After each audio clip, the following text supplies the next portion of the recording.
Penyo, Jad Mamalingling, Paborito. Mangin, Paborito. Mayombo, Paborito. Pantal, Paborito. Poblacion Oeste, Paborito. Tanjat Pugo-Chico, Paborito. Aya, 88.1 Radyo Pangasinan. Popular sa balita.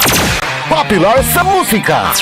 Pangasinan Golfwaves Network Corporation. Sa Pangasinan, we are the number one pop music station. DWJE 88.1 FM. Radyo Pangasinan. Paborito. Paboritong ang kabataan at matatanda. Paboritong pakinggan sa bus, tricycle, jeep at mga opisina. Paborito mo, paborito ko, paborito natin lahat. DWJE 88.1 FM Radyo Pangasinan. Number one pop music station. Paborito. Ang susunod na programa ay rated GP. GP? Ano yun? Garantisadong pampaborito! Ang inyong mapapakinggan ay isang bayad na programa. Anumang opinyon, balita o pahayag ay walang kinalaman ang himpilang ito. S.P.M. Saray Balitan Matuwa ed Radyo Pangasinan. Programan magipasabi na Saray Matuan nagagawa ed Balay, Probinsya, Bansa, Tanjat Intiron Mundo. S.B.M. Saray Balitan Matuwa ed Radyo Pangasinan. Kaulok, Kantabayo, say lawas karo tangka paborito yo. Joseph Kanilang Bacanihes. B.M.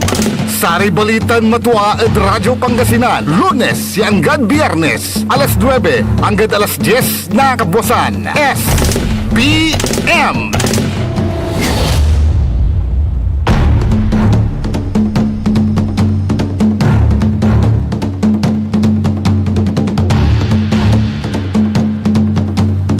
Mamarites si agaw na Martes Pangasinan Dagupan, wadyalalamat so Saray Balitan Matwa. SBM say kabusol na Saray MBTF managbalitay tilatan fake news. Nakalop na nakantambay yung lalamot sa lawas yun kaaro say kapaborito yung JCB Joseph Kanilang Bacani. The technical side si Mr. END Engineer Nixon Dakal. Kumusta ka na, Mars? Wag po nating kalilimutan mga kapaborito, Mars Restaurant, come hungry, live happy. Operating hours 4 p.m. hanggang 11 p.m. ng gabi. Open for lunch reservations. Basta may information ahead of time. Ha? Kaya kung kayo po ay naghahanap ng isang delectable yet budget-friendly treat, Mars will satisfy your cravings. For melt in your mouth baby back and pork ribs, mouth-watering cuts of steaks like our rib eye, sirloin, T-bone, porterhouse, strip loin steaks. You will not go wrong with our savory bangos a la pobre, jam-packed with aromatic garlic bits, ultimate Pinoy pulutan like our signature mix, beef innards, sisig, chicharon bulaklak, and our chicken supernova. Let our bulalo and sinigang comfort you also, di ba?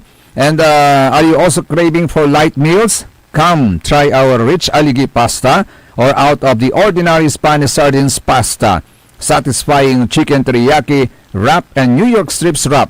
Perfect for satisfying dates or late night cravings. Diyan po yan sa Mars Restaurant na matatagpuan mga kapaborito. Diyan lamang po sa May Rufinas. Malapit lang po yan sa Dagupan.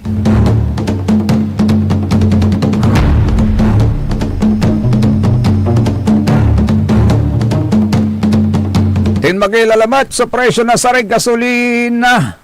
Ay agi, tagtagilagagi abasak ni man at sa may paborito kaya paggasolinaan at ay 130 to 132 pesos per liter la. 92 may paborito kaya gasolina. Gali kabalag tula, tagtagilan mo nga tatong tanagagi. Kanyanan karuman, nan nabanbantayan ko si Ate Claire, tas ibabaga to, hindi pa panahon, wala pa tayo sa maaring tawaging oil crisis sa bansa. Si katutan sa imbaga to, palapag to karuman. At in quote to si Secretary Garin, kasi sa kwanto, pag sinabi po nating oil crisis, baliwanag din pong sinasabi ni Secretary Garin na sa ngayon ay hindi pa ikinukonsidera na mayroon po tayong oil crisis dahil kompleto pa tayo at enough po ang supply ng langis. Pero sa isang policy analyst na si Professor Emmanuel Leyco, ang Pilipinas, sabi niya, ay kasalukuyang nasa isang economic emergency na dahil sa patuloy na pagtaas ng presyo ng langis. Yaunungad si kato at atong tanagagik, hindi na dapat hintayin ang umiiral na kondisyon na kailangan pang umabot sa $80 kada bariles ang presyo ng langis sa loob ng 30 araw bago suspindihin ang fuel excise tax at atong tanagagik dahil lalo lamang nitong pinapabigat ang sitwasyon ng mga Pilipino kwanto. Wala ingi suggestion to ng Professor Emmanuel Leyco at atong tanagagik. In suggest to agagik, iminungkahi po niya ang agarang pagsuspindi ng fuel excise tax upang mabawasan ang presyo ng gasolina. Pero hinihintay pa natin yung suspension na yan, wala pa rin. Gayun din ang pag-aaral ng pagpapatupad ng wealth tax sa mga mayayamang individual upang mapunan ang posibleng kakulangan sa kita ng gobyerno. Unungad sa palapag na sa Department of Finance, nayarin unabot at atay hanggang 136 billion pesos. So nabalang at kaban na balay no kalandatan sa fuel excise tax. Natan, bilang alternatibo, wala mo't manaya sa alternatibo to, sa kwanto ng Mr. Leyco, Professor Emmanuel Leyco, ang pagbubuwis ng humigit kumulang 1% sa mga bilyonaryo at 2% hanggang 3% sa mga multi-bilyonaryo na anya ay mas patas na paraan upang hindi maipasa ang bigat ng krisis sa ordinaryong mamamayan. Nuwagak nalilingo niya matsukwanto ng Winnie Monsod Palma. Unya matsuni bago to, itax nyo yung mga mayayaman kwanto. Sa kasalukuyan, kapansin-pansin, kwanto ng Professor Leyco, ang malalaking pagtaas sa presyo ng langis na umaabot na sa 10 piso hanggang 40 piso kada kadagdag na labis na nakakaapekto sa pang-araw-araw na gastusin ng mga Pilipino. Sa ikwanto ng Professor Leyco, bagamat may sapat na supply ng langis, gaya ng sinasabi ni Ate Claire at saka ni Secretary Garin, Gontan, nagiging problema ang kakayahan naman ng mga tao na ito ay mabili. Kaya nga ilan sa mga driver ay naiulat na nalulugi na ng hanggang 300 pesos kada araw dahil sa taas ng presyo ng gasolina. Bagamat makakatulong ang pagtanggal ng excise tax sa pagbawas ng 5 piso hanggang 10 piso kada litro ng gasolina at ng crudo at atong tanagagik, binigyan din naman ni Mr. Leyco na limitado pa rin ang epekto nito kumpara sa laki ng mga pagtaas ng presyo. Sikatutan sa ibabagato at atong tanagagik, kanyan nasa state of emergency na tayo, kwanto? Nasa state of emergency na tayo, kwanto? Kanyan natan, ngun karo man natatang tanagagik, walala. Walala, so sa may deklarasyon na Malacanang, no inar nan tuopla. Walalay tinuopto ng Presidente BBM, grupo, Tani kalabyan ay kalabyan at ki handukoy sulinyad sa gasolinaan. Ngaram nila bala pasampatak ditan at party na lukaw traffic ha tamanay abunton irami luluganan at sami sa kaya gasolinaan ditan ya unlili niya kalamor ta si katoy isang kamuraan pero si katoy isang kamablian lanatan ha untan di manad party na binmali di manad gayaman ay agi nanan nyo video ay plingan natin yung video Engineer Nixon balik tarin natin ano ha yung pila-pila na mga sasakyan yan po pila-pila po yan kalagyan tanatatin talaga agi ka pila-pila so sa luluganan yan ang paggasolina at sa ato niya gasolinaan kalabyan di tanad party na binmalay. Imagine that in fact even in Beijing in Beijing di China tatang tanagagig March 23, 2026 dumanad capital city na Beijing at China, agi pila-pila mat agi. Pila-pila mat so sa may mampapagasolina yaluluganan iradiman. Sa presyo na gasolina demand at Beijing, 9,510 yuan. 9,510 yuan. Yuan itan, 1,381 per metric ton.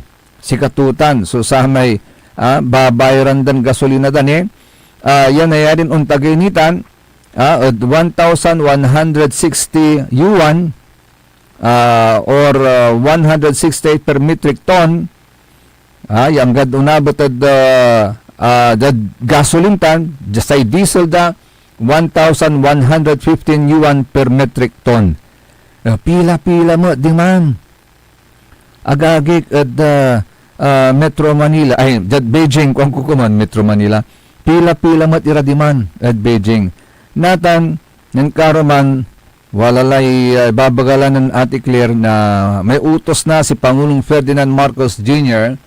na bumuo ng crisis committee dahil dito sa patuloy na pagtaas ng presyo ng langis at sa ibabagato ng Ate Claire bago pa po may nagsuggest na gumawa ng crisis committee, nag-utos na po ang Pangulo na maggagawa officially ng crisis committee.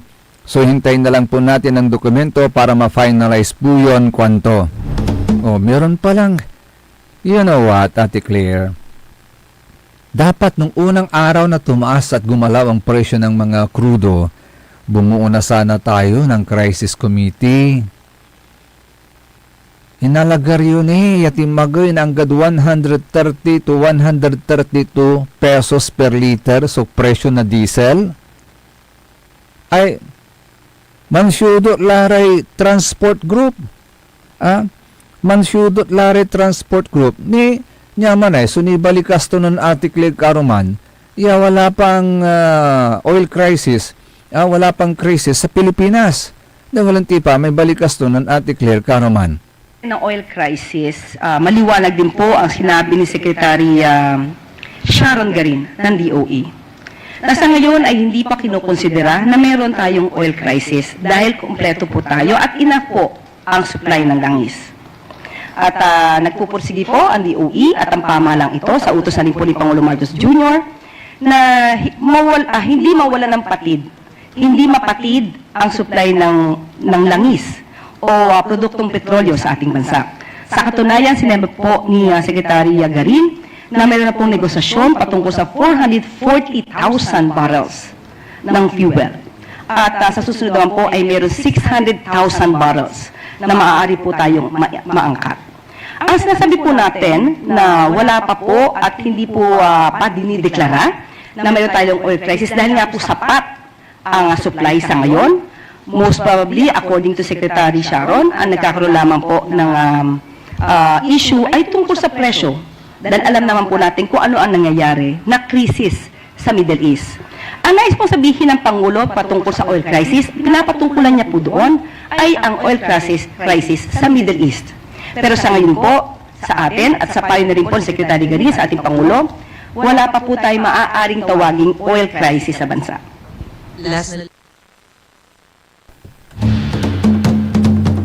O tama naman po si Ate Claire. Wala pa nga ho tayong oil crisis gaya ng sinasabi rin ni Professor Liaco ba yun? Agaunta na tatantalagagig pero may crisis na tayo sa presyo eh. Nararamdaman na natin yung crisis eh. Kaya nga, may miyembro na transport group at atong tanagagig ay mamburil dilara. Sobra laso sa amin nang gagaliitin na po sila sa kanilang nararamdaman. Ninyo, dengali guys. So, Ken, hinaing ng mga transport group sa Metro Manila.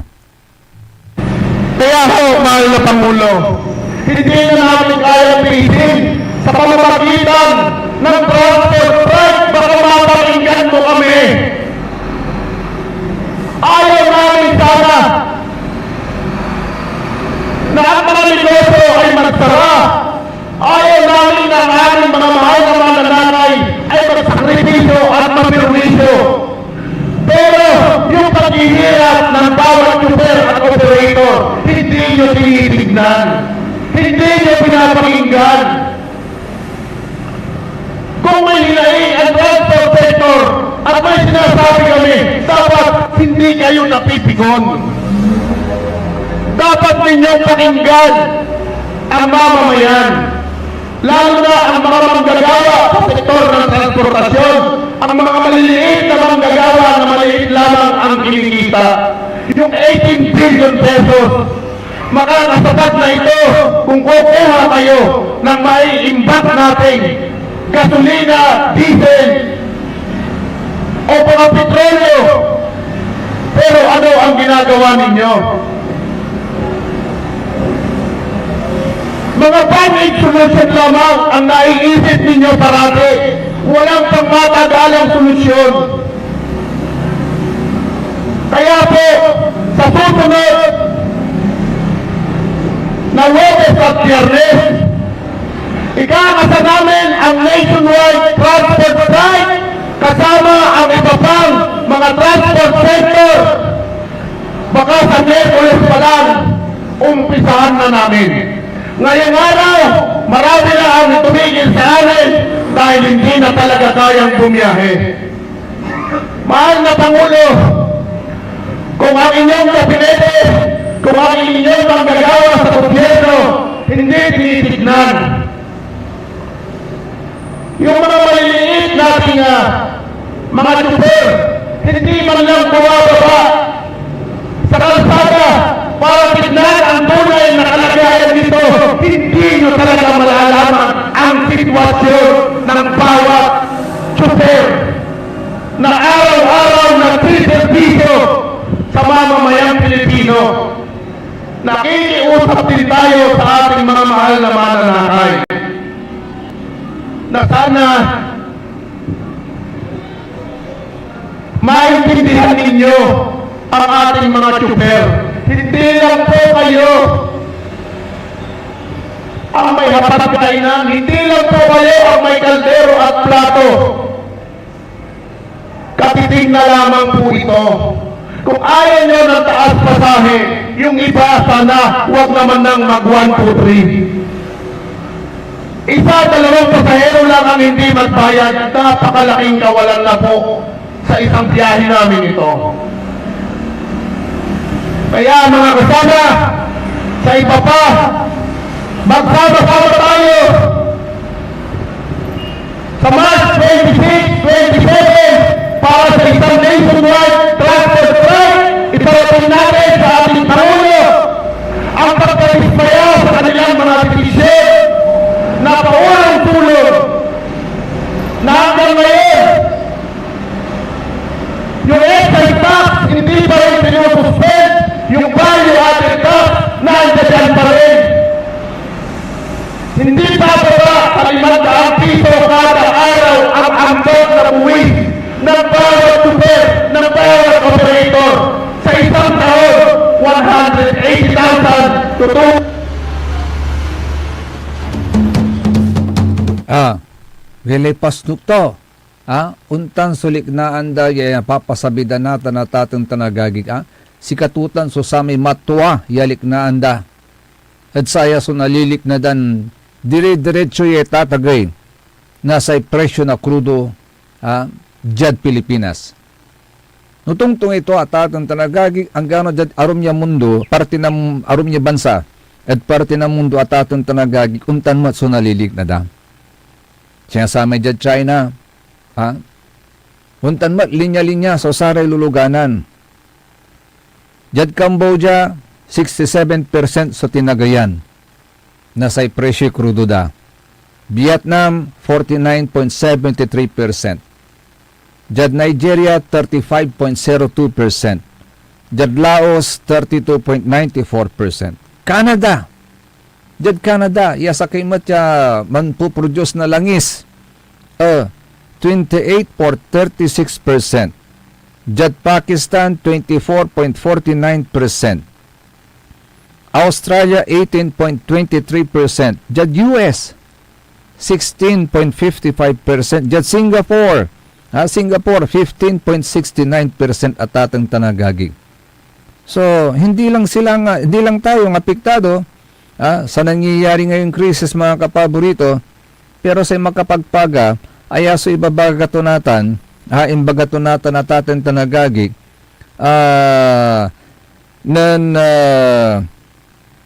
Senate President Tito Soto, ni Dengalyuyay. Tahasang sinabi ni Senate President Vicente Soto III na abusado ang mga kumpanya ng langis sa Pilipinas na tuloy ang ginagawang pagtaas sa presyo ng mga produktong petrolyo kahit wala namang dumarating na bagong langis sa bansa.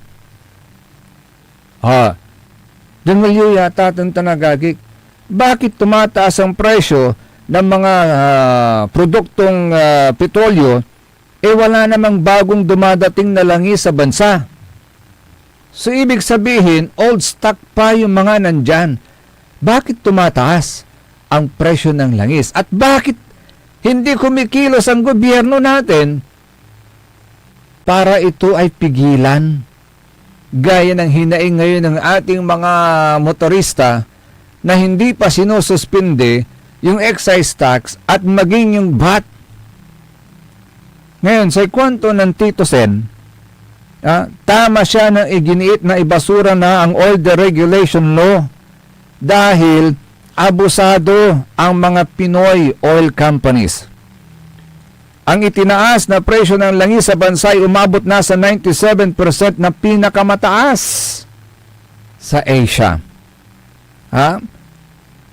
Nauna rito inihay ni Soto ang panukalang batas na ganap na magbabasura sa Republic Act 847 at ibalik sa pamahalaan ang kapangyarihang mag-regulate ng presyo ng langis sa bansa. Ako ay hindi bumuto pabor sa pagpasa ng Oil Deregulation Law noong 1998 at noong 2022 ay itinulak ko ang pagriripaso ng batas na ito, kwanto. Bago ang Republic Act 8479, ang Energy Regulatory Board ang nagtatakda ng presyo ng produktong petrolyo batay sa pandaigdigang presyo ng langis at palitan ng dolyar, habang sinasalo ng Oil Price Stabilization Fund ang pagbabago upang maiwasan ang biglang pagtaas o pagbaba ng presyo sa merkado. Nanunutan ko ng sama na tatantanagagik ng anggapunitay Oil Deregulation Law. Anggapunitan so Energy, anggapunitan so Republic Act 8479. Ang tayo no, pigari presyo ng saman. Nakada litro na gasolina. Nabutan ko, 10 pesos niya tatong tanagagik. 10 pesos, imagine that. Pigara lang natin, 92. From 10 pesos to 92 pesos, gasoline. Per liter po yan. Kanya sa kwanto ng Tito Sen, panahon na upang ibalik sa estado ang kapangyarihang pamahalaan ang presyo ng langis. Sa gitna ng epekto ng tensyon sa Middle East sa ating presyo ng petrolyo, higit na kinakailangan ng transparency, masusing pagsusuri at pagkakapari-pareho sa pagpipresyo. Kaya nga, bakit hindi magawa na makontrol ng gobyerno ang pagpipresyo ng mga kumpanya ng langis dito sa ating bansa. Malinaw na sinasabi ni Tito Sen, wala pang produktong petrolyo na dumarating o bagong langis na dumarating sa bansa. So, old stock yung mga andyan. Ibig sabihin, nabili na nila yan bago pa man magkaroon ng krisis, bago pa man antes sa timrakitan sa gera at Iran. Pero bakit ngayon? Halos nadudoble yung kanilang kinikita. Anong gagawin ng gobyerno? Ngayon nantop kila na crisis committee. Anong gagawin ng crisis committee ngayon? Yan ang tanong natin. Anong gagawin po nila, yung crisis committee na yan? Sana hindi sila too late a hero.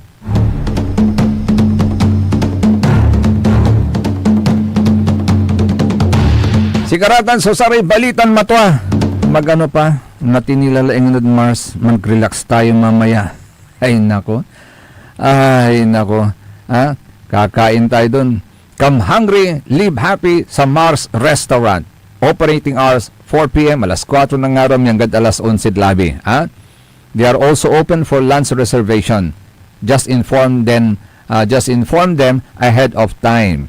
Pwede kayong kumain dyan ng mga delectable yet budget-friendly na mga pagkain. Gaya ng baby back and pork ribs, yung mga steaks, tulad ng ribeye, sirloin, T-bone, porterhouse, strip loin steaks. Ito walang matira, may savory bangus a la pobre, jam-packed with aromatic garlic beets. Meron ding mga Pinoy pulutan, tulad po yung kanilang signature na mix-mix, beef innards, sisig, chicharon, bulaklak, and chicken supernova. Meron din po silang mainit na sabaw, bulalo, and sinigang to comfort you. Pwede rin yung mga light meals. Meron po silang rich aligi pasta or out of the ordinary Spanish sardines pasta. And satisfying chicken teriyaki wrap and New York strips wrap. Perfect for satisfying dates or late night cravings. Yan po yan sa Mars Restaurant na matatagpuan sa Rufinas Garden Square. Yan. Come hungry, live happy. Saratan, Susaray, Balitan, Matwa, SBM, sa Kabusol, Nasaray, NBTF, Managbalitay, Tilatan, Fake News, Untuloy kaya rin ni kaya Nasaray, Pakabat, Paimano, Malalapanid, Saray, Manangan, Tabay. Ang putak-putang Iran Balita. Huwag niyo kong subukan. I am sorry. Kung walang kurap, walang mahirap. My God, I hate drugs. Mahiya naman kayo sa inyong kapwa Pilipino. Ang putak-putang Iran Sunata. Dami yung San ang putak-putang Iran Impormasyon. Aya sa #1 pop music station. DWJE 88.1 FM. Radyo Pangasinan. paborito. Want to escape the hustle and bustle of city life? Look no further than the River Palm Hotel and Resort, your premier destination for affordable luxury in Pangasinan. Nestled in the heart of Barangay Banyaga, Bugalyon, our hotel is surrounded by the breathtaking beauty of the Agno River. Our haven for comfort embodies the essence of Southeast Asian hospitality. Whether you're seeking a romantic getaway, a family vacation, or just a peaceful retreat, the River Palm Hotel and Resort is the perfect choice. So what are you waiting for? Book a tranquil experience where unforgettable memories are waiting to be made. For reservations and more information, visit our Facebook page, River Palm Hotel and Resort. Your home by the river awaits you. Ngayong 2025 ay ang ika-100 taon ng pagbibigay serbisyong pangkalusugan ng Region 1 Medical Center bilang isa ng 1,500 bed capacity na ospital. Mas marami pa ang mapapagaling at buhay na madudugtungan ng ospital di lamang sa Pangasinan kundi sa buong Northern Luzon sa tulong ng 12 accredited residency training programs at 13 active specialty centers nito: Cancer Center, Dermatology Center, Eye Center, Heart Center, Toxicology Center, Burn Care Unit, Center for Mental Health, Acute Stroke Unit, Geriatric Center, Infectious Disease Center, Kidney Transplant Unit, Lung Center, at Trauma Center. Patuloy na mangunguna ang R1MC sa pagpapaigting at pagpapaibayo ng dekalidad na healthcare delivery hanggang sa susunod na siglo. 100 years of healing, compassion, and service. Region 1 Medical Center, ang inyong partner sa kalusugan. Region 1, number 1. Asahan po ninyo ang dekalidad na serbisyo sa Region 1 Medical Center at ng Department of Health. Ito po ang inyong lingkod, Dr. Joseph Roland O. Mejia, ang inyong Centennial Medical Center Chief ng R1MC. Sa bagong Pilipinas, bawat buhay mahalaga. Para sa ika-7 anibersaryo ng Radyo Pangasinan, ako po ay bumabati sa inyong anibersaryo. Maraming salamat sa inyong serbisyo na ibinibigay sa taong bayan. At kayo po ang isa sa mga nakikita po namin na katuwang ng gobyerno upang ipaabot ang mga dapat mangyari ng taong bayan. At asahan nyo po na tayo po ay magtulungan at dalangin po namin na unaway marami pa kayong serbisyong magagawa at maibibigay sa ating mga kababayan. So mabuhay po ang Radyo Pangasinan at mabuhay po ang lahat ng mga empleyado dyan. Pagbati mula kay Councilor Jonathan T. Ramos ng Lingayen, Pangasinan. Jad Pangasinan, walay saksa kaya radio station ya iiyag na saray Pangasinense. Jad Asinggan, Paborito. Malunga, Paborito. Natividad, Paborito. Rosales, Paborito. San Manuel, Paborito. San Nicolas, Paborito. San Quintin, Paborito, Santa Maria, Paborito. Nandiyan tayo. Paborito. Aya, 88.1 Radyo Pangasinan. Paborito ng kabataan at matatanda. Paboritong pakinggan sa bus, tricycle, jeep at mga opisina. Paborito mo, paborito ko, paborito natin lahat. DWJE 88.1 FM Radyo Pangasinan. DWJE 88.1 FM Radyo Pangasinan.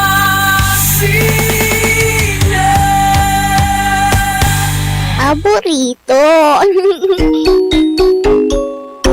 S P M Saray Balitan Matua ed Radyo Pangasinan. Programan magipasabi na Saray Matuan nagagawa ed balay, probinsya, bansa, tanjat intiron mundo. S P M Saray Balitan Matua ed Radyo Pangasinan. Kaulok, Kantabayo, say lawas karo tang kapaborito yo.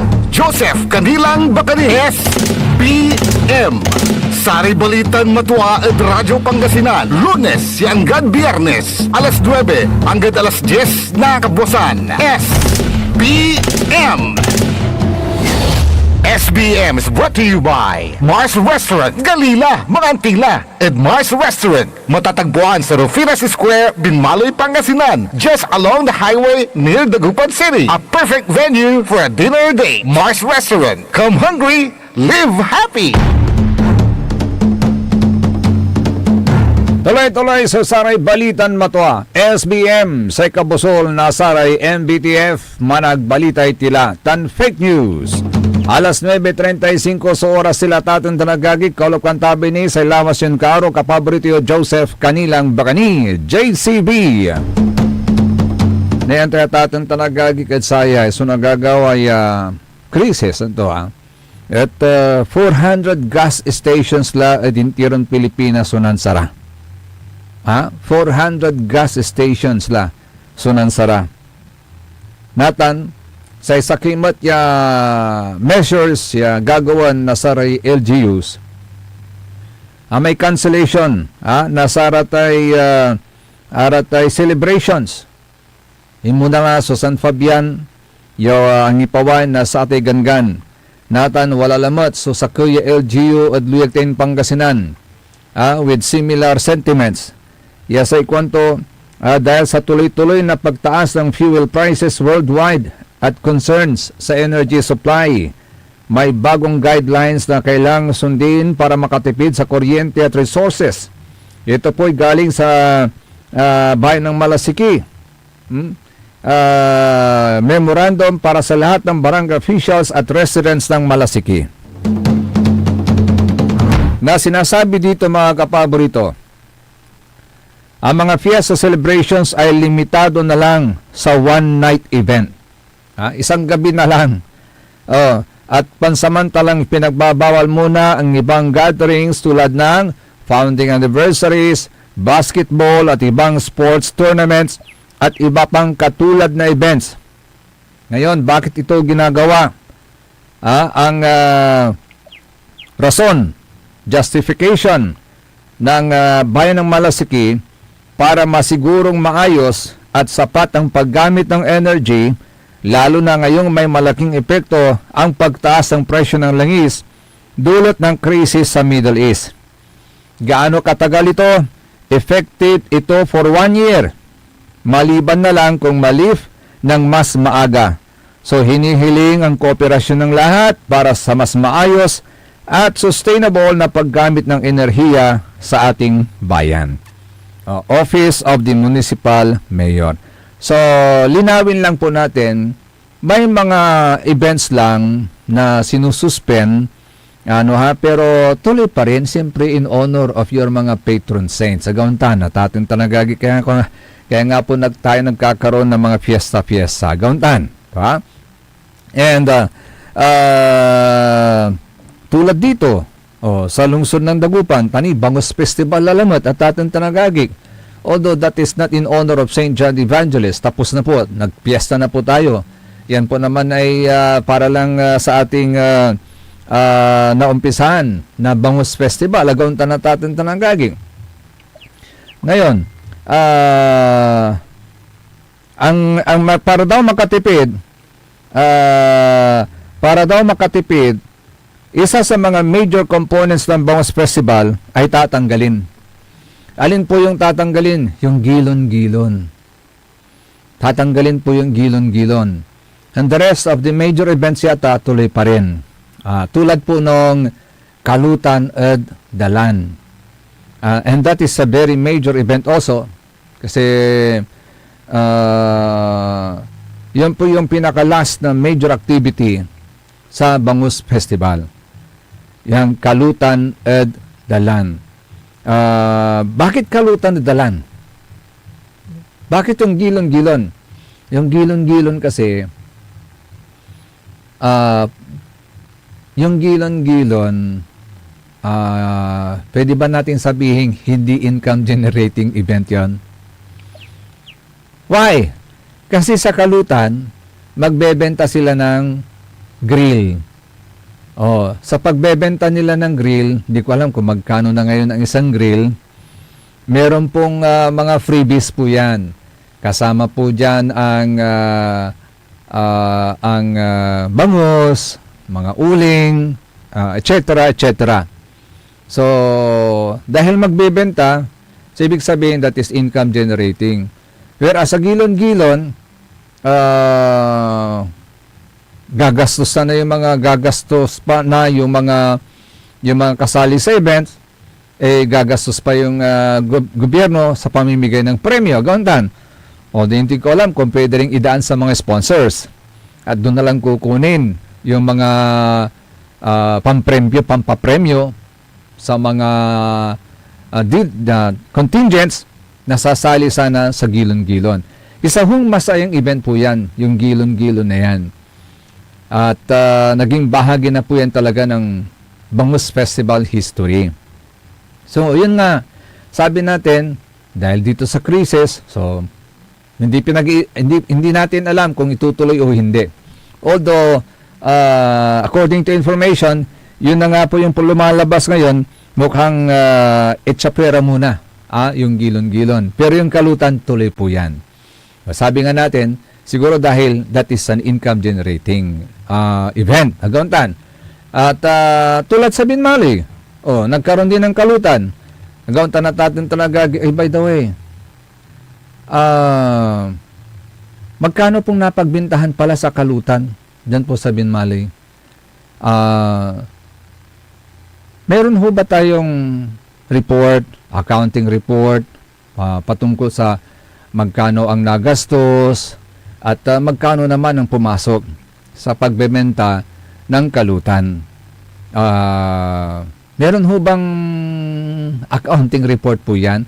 Pwede ho ba nating malaman? Baka sakali makatulong yan po sa mga kababayan po natin, lalo na ngayon, nasa krisis po tayo, gantan. Siyempre, nagbenta po tayo ng grills. Magkano na ba yung benta ng grills dyan noon? Pwede ba natin malaman? Bakit hindi tayo nai-inform kung magkano ang income ng naganap na kalutan? Bakit hindi natin na-ipopost sa mga natin, sa mga, total may social page naman ang Binmali. Pwede bang pakipost dun para makita naman natin? Di ba sabi natin transparent and ayaw natin ng mga hokus-pokus, di ba? Di ba kaya nga bayan muna, di ba? Pwede ba nating malaman magkano yung income or meron nga ba? Deficit ba o nag-gain yung kalutan natin sa bayan ng Binmali? Nagtatanong lang po tayo para baka sakali kung meron mang gain or income na pumasok sa kalutan, baka magandang magamit din natin para sa ating mga kababayan. In crisis din,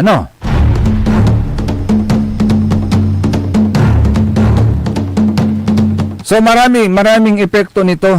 Balbalog sa epekto to yata itong tanagagig. So sayan crisis. Pero antay ta, na meron din tayong ibang crisis na posibleng maramdaman. Wala sa may pasakbay, walay pasakbay agagik, malala po the United Nations. Nagbabala po ang United Nations na ang mundo ay itinutulak na lampas sa mga limitasyon nito habang patuloy na lumalala ang krisis sa klima. Klima naman ito, mga kapaborito. Ito ang isang krisis na kinakaharap po natin ngayon. Ayon kay Antonio Gutierrez, Secretary General ng UN, ang lahat ng pangunahing climate indicator ay naka-red alert na. Lahat ng climate indicator ay naka-red alert na. Ito ay matapos iulat ng World Meteorological Organization na ang dami ng init na naiipon sa mundo ay umabot na sa record na antas noong 2025. Kaya ang babala ng mga eksperto, ang epekto ng patuloy na pag-iinit ng mundo ay maaring tumagal ng libo-libong taon at magdulot ng mas matinding climate crisis sa kinakaharap. Sa hinaharap at ating tanagagig.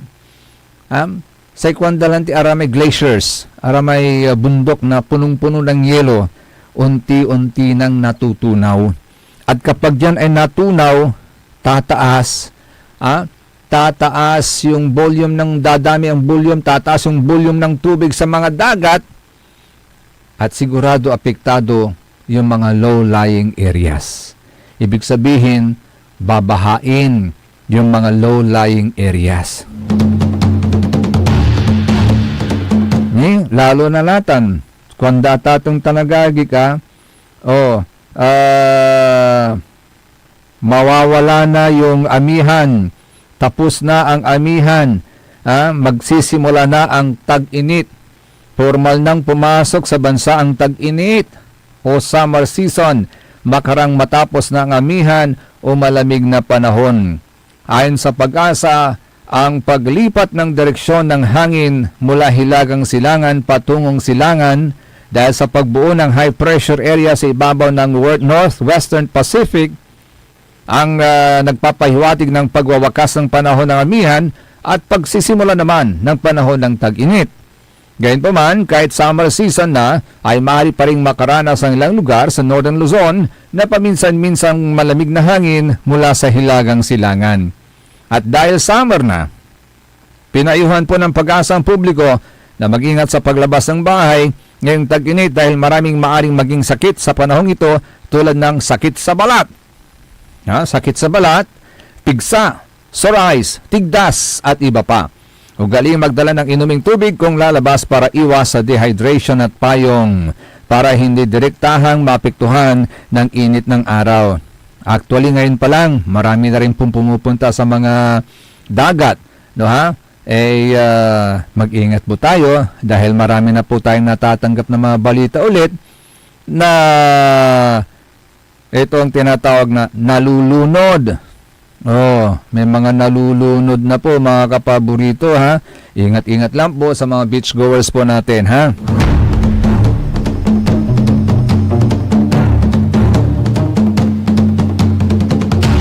Kamakailan lamang may naiulat na nalunod mga bata pa, kaya ingat lang po ha. Pag-ingatan po natin yung mga bata na naliligo sa mga beaches po natin, sa mga dagat po natin, sa ilog, lalong-lalo rin po sa mga ilog ha.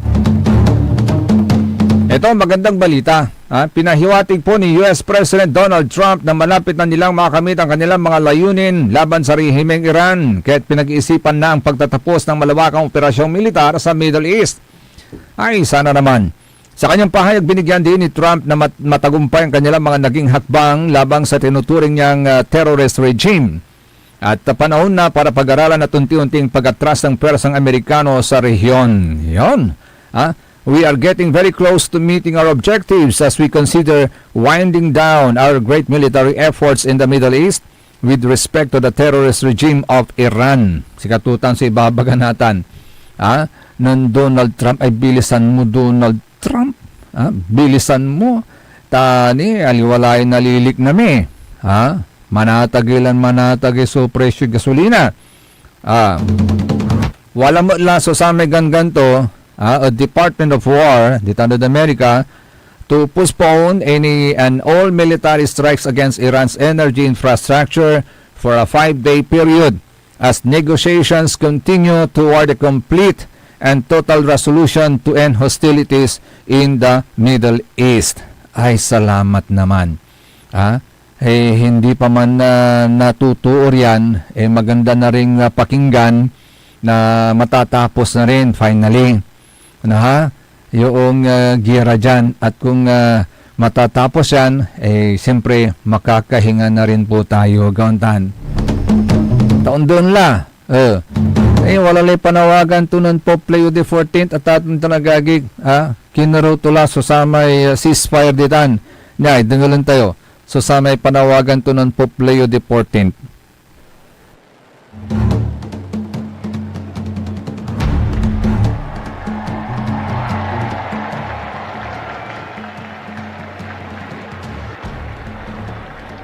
Cari fratelli e sorelle, buongiorno.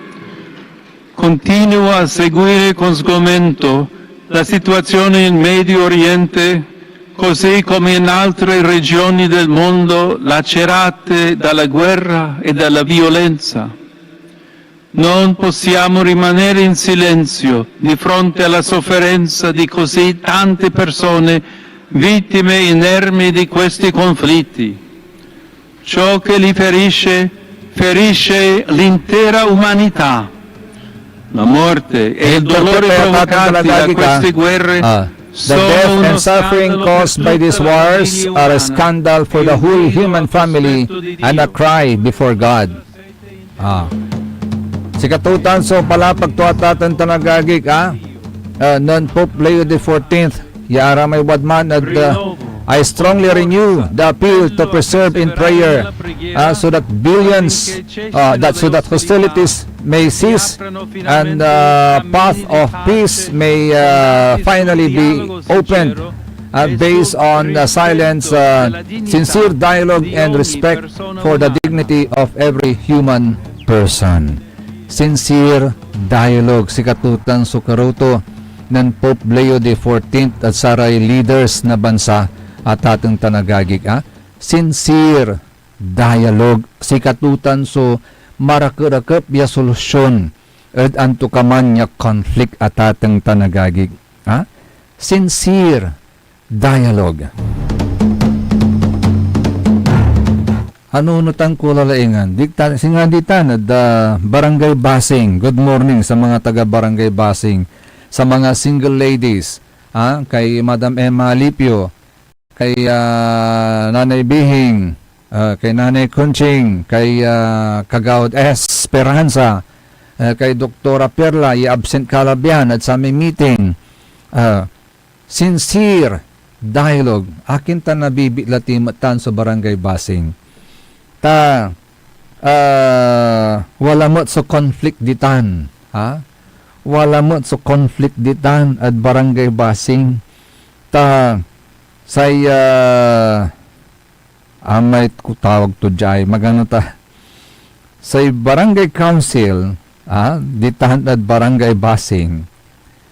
Again, ang isagap ira na resolution requesting the Honorable Municipal Mayor of Binmalay to facilitate the official investigation and verification of the ownership and legal status of a parcel of land located in Barangay Basing, covered by Tax Declaration number 13-005-0037, Cadastral Lot number 9901, and Tax Declaration number 184, Cadastral Lot number 9902.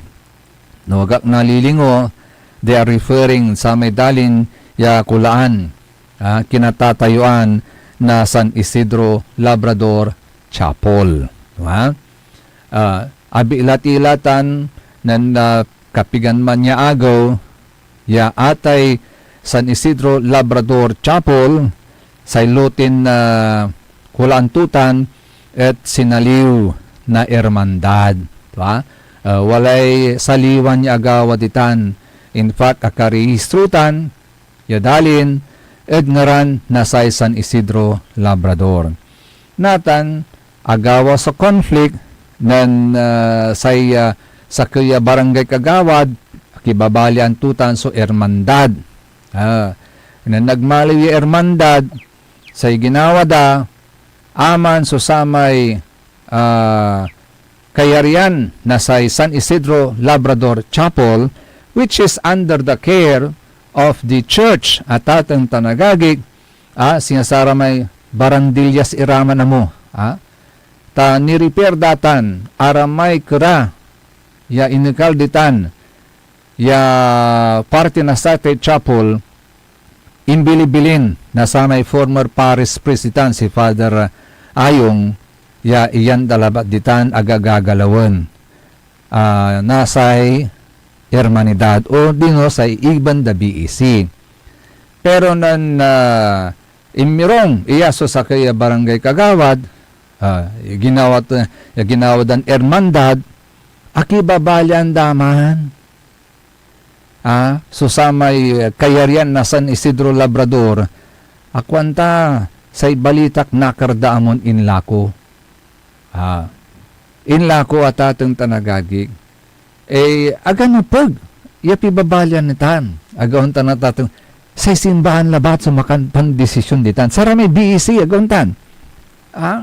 Part at a chapel, part na sa simbahan nitan, for all you know. Under the principle of the separation of the state and the church at atong tanagagig. The fact yaatan at wala may pananawag daditan at atong tanagagikat.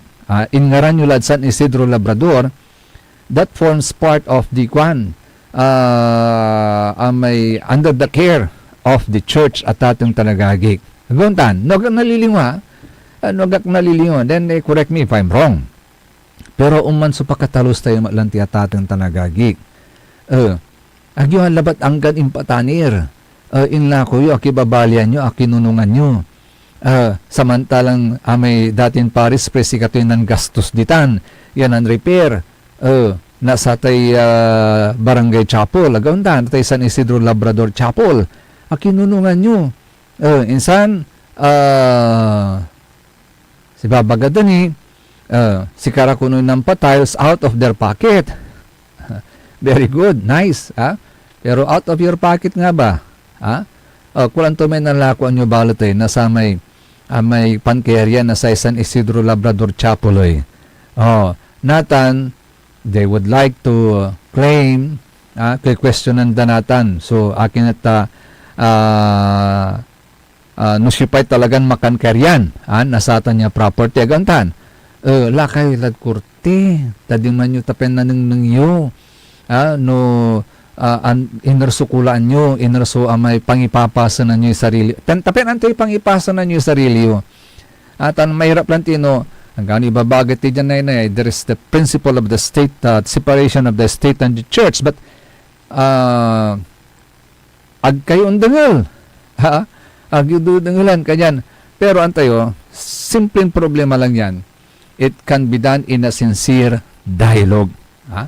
Sincere dialogue. Have you ever tried approaching the church for that? You never did. You never did. Agauntan. Ay, nako. Sincere dialogue po ang sagot sa lahat ng conflict na yan. Tama. Si Pope Leo XIV.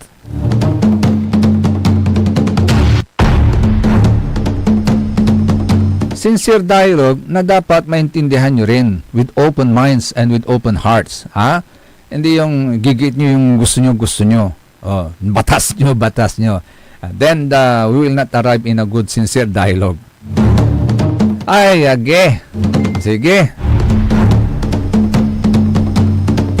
Ang kapalay malam, oras sa atin tanagagi kang tabayanan. So, number 1, di ka paborito, Joey Baby. Sikaratan sa saray Balitan Matwa, SBM, say Kabusol na saray MBTF, managbalitay tilatan. Fake news.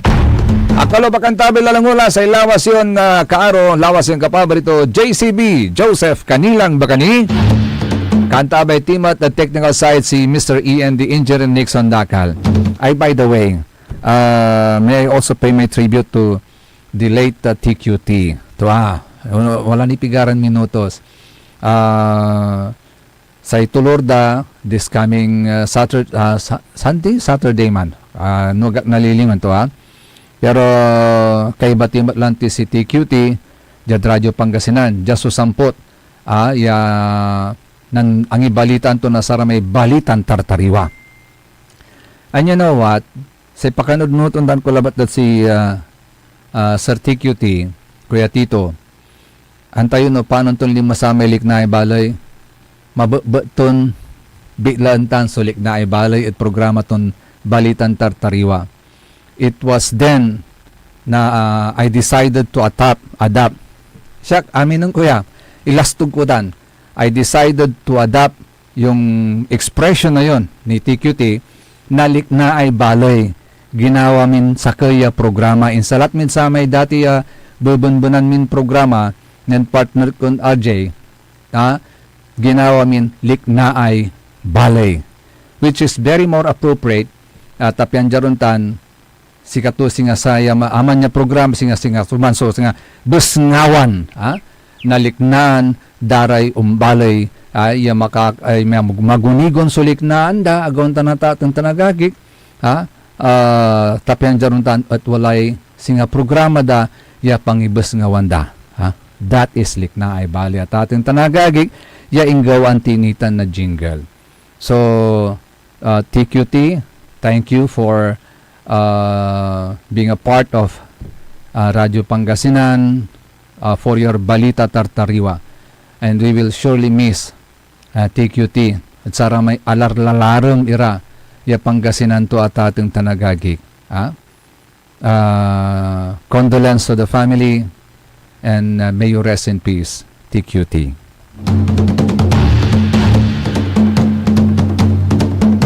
So see you po bukas muli mga kapaborito dito lamang sa number 1 pop news station ng lalawigan ng Pangasinan, DWJE 88.1 FM Radio Pangasinan, paborito. Ang inyong napakinggan ay isang bayad na programa. Anumang opinyon, balita o pahayag ay walang kinalaman ang himpilang ito. SPM Saray Balitan Matua ed Radyo Pangasinan. Programan magipasabi na Saray Matuan nagagawa ed balay. Probinsya, bansa, tanjad intiron mundo. SBM. Saray Balitan Matua ed Radyo Pangasinan. Kaulok, Kantabayo, say lawas karo tang kapaborito yo. Joseph Kanilang Bacanihes, PM. Saray Balitan Matua ed Radyo Pangasinan. Lunes hanggang Biyernes, alas 9 hanggang alas 10 na kabuwasan. SBM.